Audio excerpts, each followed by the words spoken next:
तो कक्षा 10 के हमारे जितने भी विद्यार्थी एमपी बोर्ड के बच्चे हैं, बिल्कुल आपको टॉपर बनाने की जवाबदारी मेरी है। सेट ए बी सी तक अपन डाल चुके हैं, ये सेट डी है, नहीं देखा तो डिस्क्रिप्शन में लिंक दे दूंगा, प्ले लिस्ट को चेकआउट जरूर कर लीजिएगा, है ना। चलिए तो फटाफट से शुरुआत करते हैं। यहाँ से अपन बात करेंगे तो शून्यकों का जो योगफल होगा ना, वो अल्फा प्लस बीटा बराबरी हो जाएगा माइनस का बी बटा है। यदि हम 10वां पद की बात करेंगे तो 10वां पद हो जाएगा माइनस का 17। ठीक है, पेड़ की छाया उसकी ऊंचाई के बराबर है, तो सूर्य का उन्नयन कोण कितना होगा, 45 डिग्री हो जाएगा। त्रिज्या आर त्रिज्या के वृत्त के एक त्रिज्यखंड का केंद्रीय कोण थीटा है डिग्री है, तो त्रिज्यखंड का जो क्षेत्रफल निकलेगा वो कितना निकलेगा, तो भैया फॉर्मूला होता है पाई आर स्क्वायर थीटा बटा 360।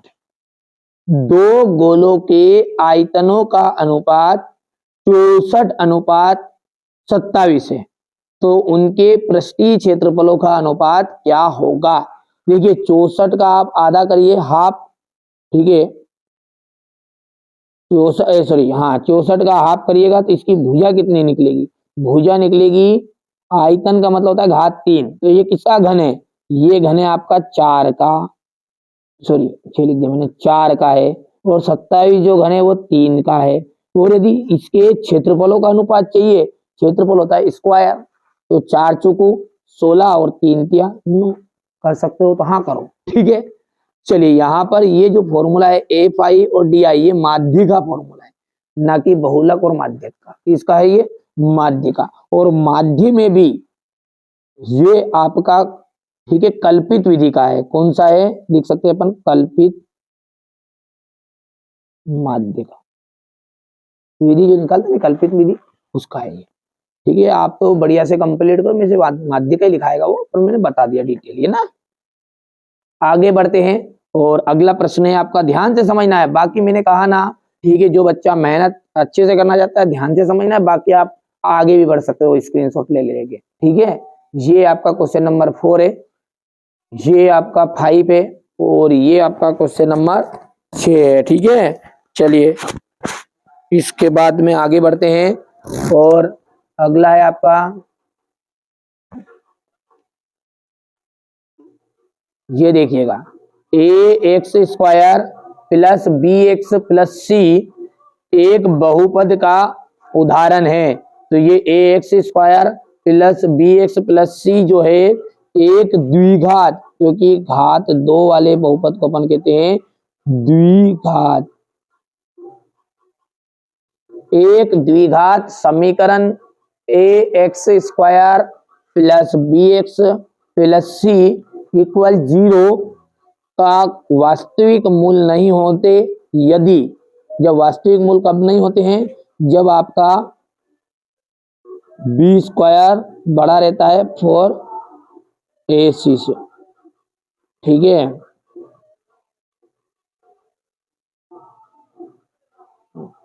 यहां पर देखिए, ये आप ऐसा करिएगा इसको, तो कि ये बड़ा कब नहीं रहता है, इसको ऐसा लिखेगा ना, बी स्क्वायर माइनस 4ac जो होता है वो आपका मूल वास्तविक कब नहीं होंगे, जब वो बड़ा रहेगा 0, ठीक है।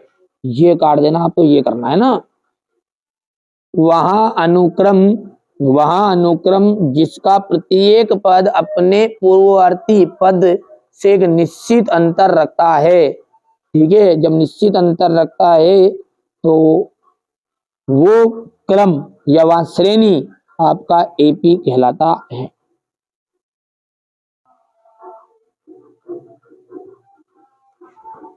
ठीक है। ए बराबर 2a, 0 है, और यहाँ पर है 0, 2b का आपका मध्य बिंदु निर्देशांक क्या होगा। तो ये देखिए अपना इसका सूत्र क्या होता है, x1 x2, तो ये शुरुआत का जो रहता है ना, ये x y y है, और ये भी x y y, ये है 1 1, और ये रहेगा आपका 2 2, तो 2a प्लस, देखो ध्यान से देखो जल्दी से, 2a प्लस 0 और बटे में 2, ऐसा फॉर्मूला होता है ये मध्य बिंदु का, यानी a1 a2 बटे 2, ये सॉरी x1 प्लस x2, तो x1 हो गया। अब इसी तरह y1 बोलो, y1 है 0 प्लस y2 है 2b, और बटे में 2। जैसे सोल्व करोगे तो ये 2a आ जाएगा, देखो गौर से 2a बटा 2 कोमा आ जाए कोमा, और 2b बटा 2, 2 से 2 कैंसिल, यहाँ से 2 से 2, तो आंसर क्या निकल कर आया आपका, यही तो निकल कर आया a कोमा b। फिर यहाँ पे गलत लिख दिया, यहाँ पर आएगा a कोमा b। शंकु छिन्नक के जो दोनों सिरे होते हैं वो कैसे होते हैं, शंकु छिन्नक के जो दोनों सिरे होते हैं, देखिए ये आपका शंकु है, ये पूरा, ठीक है। अब इसको जब काट दिया यहां से, तो इसके दोनों सिरे कैसे होंगे, वृत्ताकार ही तो होंगे, गोलाकार। सभी संभव प्रायिकताओं का जो योग होता है, सभी संभव प्रायिकता जितनी भी संभव है उन सबका योग जोड़ोगे ना आप, ठीक है, वो एक होता है। यहाँ से आप ध्यान से देख सकते हैं, ये इंग्लिश मीडियम वाले बच्चे हमारे भरेंगे, ठीक है, बढ़िया से कंप्लीट करिए आप तो, है ना। मेरा उद्देश्य यही है कि आप अच्छे अंक प्राप्त करें, अच्छी तैयारी करें, बस और कुछ नहीं चाहिए। यदि आपका ही चैनल है ये, आप इस चैनल को आगे बढ़ाना चाहोगे तो आगे बढ़ेगा, आप चाहोगे नहीं ये लायक चैनल नहीं है तो बिल्कुल आप, ठीक है, आप इस चैनल को नीचे भी गिरा सकते हैं। और यदि लगता है कि ये मेहनत कर रहे हैं और अपने लिए ही कर रहे हैं, तो आपका कर्तव्य फिर इतना है कि इस चैनल को, ठीक है, आगे बढ़ाए। अब आगे बढ़ाने के लिए अपने दोस्तों के साथ इस वीडियो को बताना पड़ेगा, उन्हें वास्तव में जोड़ना पड़ेगा। देखिए एक होता है, ठीक है, एक होना है किसी के द्वारा दी हुई, और एक होना है खुद की मेहनत से कमाना। तो देखिए यहाँ पर मेहनत अपन कर रहे हैं अच्छे से, तो आप भी अच्छी मेहनत करो और अच्छे से आगे बढ़ो, बस यही उद्देश्य हमारा है। परिमेय और अपरिमेय संख्याएं, परिमेय और अपरिमेय दोनों संख्याओं को जब रखा जाता है तो वो होती है वास्तविक संख्याएं। वास्तविक अगर धनात्मक होता है तो मूल आपके वास्तविक होते हैं। आधारभूत, आधारभूत समानुपातिकता, ठीक है, आधारभूत समानुपातिकता, ये हो जाएगा थेल्स प्रमेय। साइन थीटा, साइन का जो मान होता है वो होता है लाल बटा कक्का, ये हो गया लाल बटा कक्का, यानी लंब बटा कर्ण। साइन का पहला है, दूसरा कोस का है, तीसरा टेन का है, तो ये ट्रिक याद रखेगा, लाल बटा कक्का, ठीक है। चलिए साइन का हो जाएगा ये कौन सा, चौथा। टेन 60 डिग्री, टेन जो है 60 डिग्री, इसका जो मान होता है वो किसके बराबर होता है, ठीक है, तो ये हो जाएगा आपका कर्णी 3,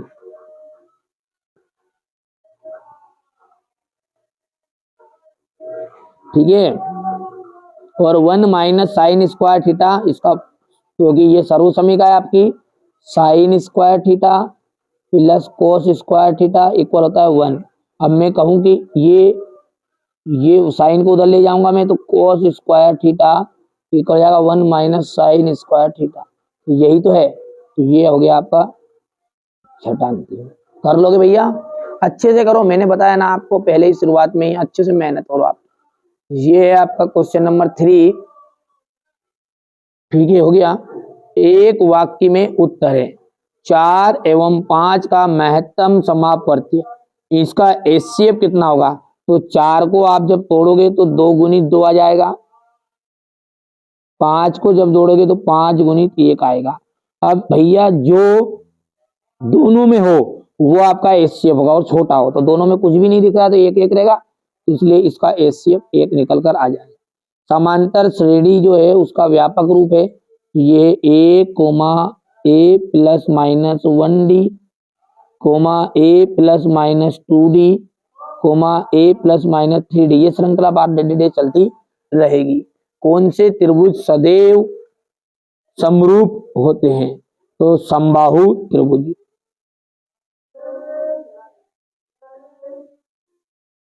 मूल बिंदु से x, y के बीच की दूरी क्या होगी, तो मूल बिंदु से इसके दूरी होगी x square plus y square, क्योंकि यहाँ पर x1 का मान तो x रहेगा, लेकिन x2 का मान, क्योंकि एक तो ये हो गया x, y, ये आपका x1 y1 बन गया, और अगला रहेगा 0, 0, x2 और y2।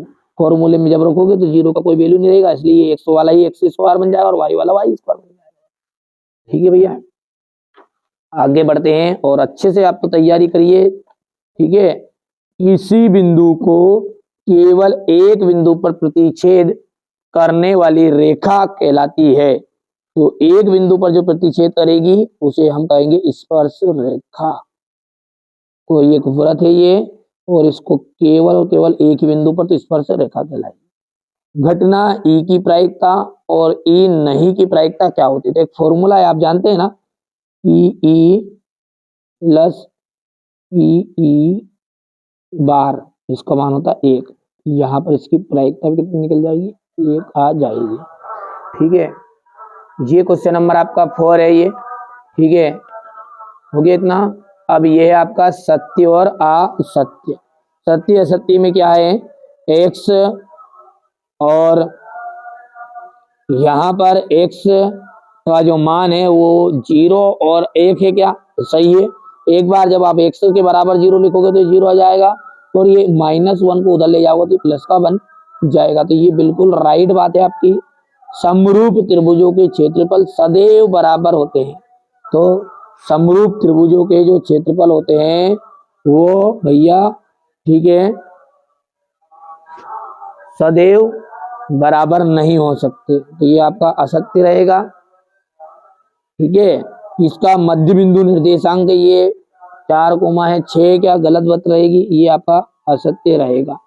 किसी निश्चित घटना की प्रायिकता का जो मान है, किसी निश्चित घटना की प्रायिकता का मान 1 होता है, तो कोई निश्चित घटना की प्रायिकता का मान 1 ही होता है। ठीक है, चलिए आगे बढ़ते हैं।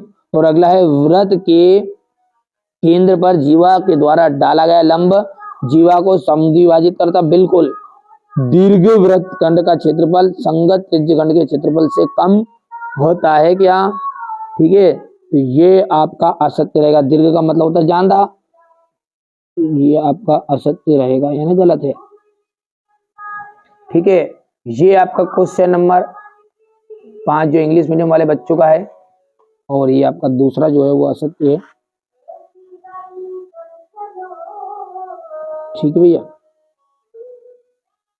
ये चौथा राइट है ना, बच्चों ने गलत कर दिया इसको, ये राइट है ना, और 5वां जो है वो राइट रहेगा, और छठा जो है आपका असत्य। तो इसे ऊपर बता दिया मैंने ना, ऊपर से करके जहाँ समझा रहा हूँ वहां से करिएगा। कभी कभी के बच्चों के भरने में थोड़ा सा गलत कर भी देते हैं। सिद्ध कीजिए कि करनी 2 एक अपरिमेय संख्या है। HCF 18 है तो LCM 380 हो सकता है क्या? कारण बताइए। ठीक है, संख्या है 4n पर विचार कीजिए, जहां n एक प्राकृत संख्या है। जांच कीजिए कि n का कोई ऐसा मान है जो 4n अंक के लिए 0 पर समाप्त होता है। दर्शाइए 5 करनी 3 माइनस करनी 3 एक अपरिमेय संख्या है। क्वेश्चन नंबर 18 देखिए, 8 देख लीजिएगा। एक द्विघात बहुपद ज्ञात करना जिसके शून्यकों का योग और गुणनफल क्रमशः इतना इतना है। यहां से देख लीजिएगा, बहुपद द्विघात बहुपद है 3x square minus x minus 4, ये शून्य को ज्ञात कीजिए। ठीक है, इसके बाद में अपन बात करें आगे की, तो यहां से आपका ये क्वेश्चन नंबर 9 का अथवा वाला है। ये क्वेश्चन नंबर 10 देखिएगा। 5 संतरे 3 सेबों का जो मूल्य 35 रुपये है। विलोपन विधि का प्रयोग करके निम्न रेखिक समीकरण युग्म हल कीजिए। जांच कीजिए कि क्या निम्न द्विघात समीकरण है। ये आपका क्वेश्चन नंबर 12 है। ठीक है, चलिए इसके बाद में है क्वेश्चन नंबर 13, संलग्न आकृति।